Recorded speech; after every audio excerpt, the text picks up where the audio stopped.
తెలంగాణ అసెంబ్లీలో ఇవాళ 2024-2025 ఏడాదికి పూర్తి స్థాయి బడ్జెట్ ను ప్రవేశపెట్టనుంది ప్రభుత్వం. 2,95,000 కోట్ల నుంచి 3 లక్షల మధ్య బడ్జెట్ ఉండే అవకాశాలున్నాయి. మధ్యాహ్నం 12 గంటలకి ఆర్థిక శాఖ మంత్రి బట్టి విక్రమార్క అసెంబ్లీలో ప్రవేశపెట్టబోతున్నారు. సంక్షేమం, అభివృద్ధి రంగాలకే అధిక రాష్ట్ర బడ్జెట్లో ప్రాధాన్యత ఇస్తున్నట్టుగా తెలుస్తోంది. కాసేపట్లో ముఖ్యమంత్రి రేవంత్ రెడ్డి అధ్యక్షతన అసెంబ్లీ కమిటీ హాల్లో కేబినెట్ సమావేశం కానుంది. ఈ సమావేశంలో బడ్జెట్కు ఆమోదం తెలపనుంది మంత్రివర్గం.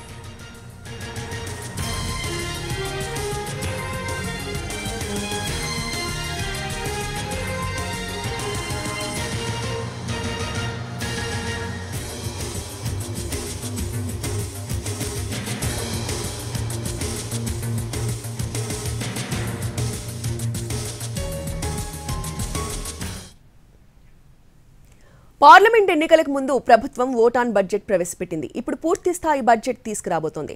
శాసన మండలిలో శాసనసభ వ్యవహారాల మంత్రి శ్రీధర్ బాబు బడ్జెట్ ని ప్రవేశపెడతారు.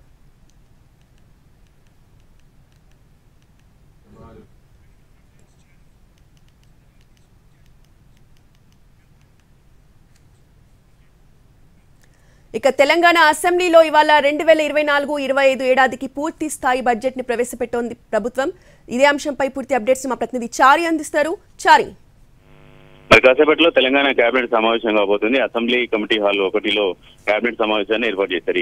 ఈ కేబినెట్ పూర్తిగా బడ్జెట్ కు ఆమోదం తెలపడానికి ఈ కేబినెట్ సమావేశాన్ని ఏర్పాటు చేశారు. మనకున్నటువంటి సమాచారం ప్రకారం 2,95,000 నుంచి 3 లక్షల కోట్ల బడ్జెట్ ని తెలంగాణ ప్రభుత్వం ప్రవేశపెట్టేటువంటి అవకాశం ఉంది. కొద్దిసేపటి క్రితమే డిప్యూటీ సీఎం బట్టి విక్రమార్క ప్రజాభవన్ నుంచి బయలుదేరారు. ఆయన ప్రజాభవన్ లో అమ్మవారికి ప్రత్యేక పూజలు నిర్వహించి అసెంబ్లీకి బయలుదేరారు. మరి కాసేపట్లోనే కేబినెట్ సమావేశం కాబోతుంది. 12 గంటలకి అసెంబ్లీలో సమావేశం ప్రారంభమవుతుంది.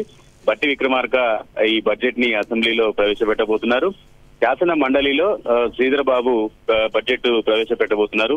ఇప్పటికీ అసెంబ్లీకి కొద్దిసేపటి క్రితమే డిప్యూటీ సీఎం బట్టి విక్రమార్క చేరుకున్నారు. మరి కాసేపట్లోనే సీఎం అలాగే మంత్రులంతా కూడా అసెంబ్లీకి చేరుకోబోతున్నారు. కేబినెట్ ఆమోదం వేసిన తర్వాత 12 గంటలకు శాసనసభ ప్రారంభమవుతుంది. నేరుగా ఈ రోజు బడ్జెట్ ని ప్రవేశపెట్టబోతున్నారు. సుమారు 40 నుంచి 45 నిమిషాల వరకు ఆర్థిక శాఖ మంత్రి ప్రస్తుత డిప్యూటీ సీఎం బట్టి విక్రమార్క ప్రసంగం ఉండేటువంటి అవకాశం అయితే ఉంది. కేంద్రం ఒకవైపు నిధుల్లో కోత విధించినటువంటి నేపథ్యంలో రాష్ట్ర బడ్జెట్ ఎలా ఉంటుంది, ఏ అంశాలకు ప్రాధాన్యత ఇస్తారనేటువంటి చర్చ అయితే జరుగుతుంది. ప్రభుత్వం ఇచ్చినటువంటి 6 గ్యారెంటీలకు సంబంధించినటువంటి అంశాలన్నిటికీ కూడా బడ్జెట్ ని రూపొందించేటువంటి పనిలో పడింది. విద్యా వ్యవస్థకు సంబంధించి సమూలమైన మార్పులు తేవాలని ప్రభుత్వం భావిస్తున్నటువంటి నేపథ్యంలో విద్యాశాఖకు భారీగానే కేటాయింపులు ఉండేటువంటి అవకాశం అయితే కనపడుతుంది. Right, thank you Chari.